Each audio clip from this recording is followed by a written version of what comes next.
सोचिए, हम सब बदलते हैं, है ना? बचपन से लेके आज तक हमारे अंदर न जाने कितने ही बदलाव हुए हैं। पर ये बदलाव होते कैसे हैं?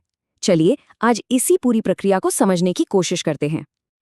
ये एक ऐसा सवाल है जो हम सब कभी न कभी खुद से जरूर पूछते हैं। हमारी पहचान, हमारी आदतें, हमारी सोच, आखिर ये सब आता कहाँ से है?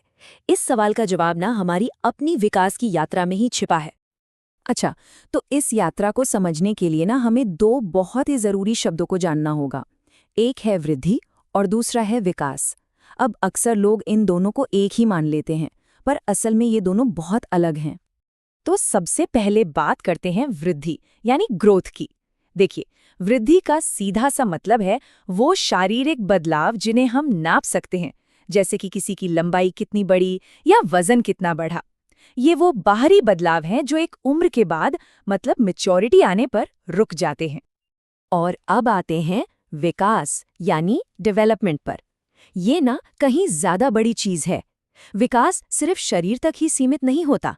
इसमें हमारे सोचने का तरीका, हमारी भावनाएं, समाज के साथ हमारे रिश्ते, ये सब कुछ शामिल है। और सबसे बड़ी बात, ये एक ऐसा बदलाव है जो जिंदगी भर चलता है। तो चलिए अब इन दोनों को आमने सामने रखकर देखते ताकि इनका फर्क बिल्कुल साफ हो जाए। तो यहाँ बिल्कुल साफ है, वृद्धि यानी ग्रोथ मात्रा में होती है जिसे हम नाप सकते हैं, जैसे लंबाई या वजन। वहीं विकास वो गुणात्मक है, मतलब हमारे काम करने के तरीके, हमारी सोच से जुड़ा है। पर सबसे बड़ा फर्क वो है टाइमलाइन का।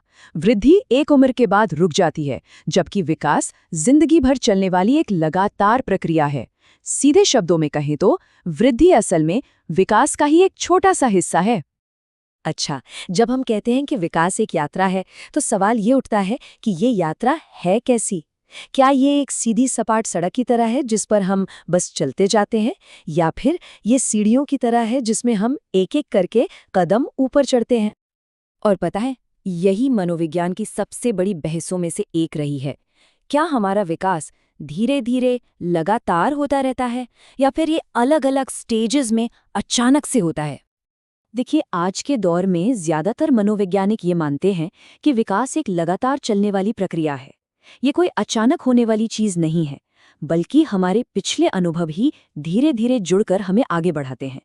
इसे आप एक नदी की तरह समझ सकते हैं, जो लगातार बहती रहती है, ना कि रुके हुए तालाबों की एक लाइन। ठीक है, तो हमने विकास के रास्ते को तो समझ लिया, लेकिन इस रास्ते पर हमें आगे बढ़ाता कौन है? वो कौन सी ताकतें हैं जो हमें वो बनाती हैं जो हम हैं? और यही सवाल हमें ले जाता है सदियों पुरानी उस बहस की तरफ, नेचर वर्सेस नर्चर। यानी हमारी पहचान बनाने में हमारे जीन्स का ज्यादा हाथ है या हमारे आसपास के माहौल का। तो चलिए, इन दोनों शक्तिशाली प्रभावों को समझते हैं। पहला है नेचर यानी हमारी आनुवांशिकता, वो सब कुछ जो हमें अपने माता पिता से मिलता है।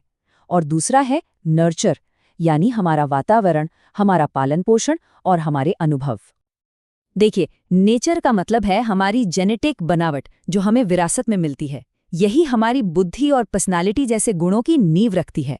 और दूसरी तरफ है नर्चर यानी हमारा पर्यावरण, हमारा परिवार, हमारी पढ़ाई लिखाई और हमारे आसपास का समाज। ये उस नींव पर बनी इमारत को आकार देता है। तो सबसे जरूरी बात पता है क्या है?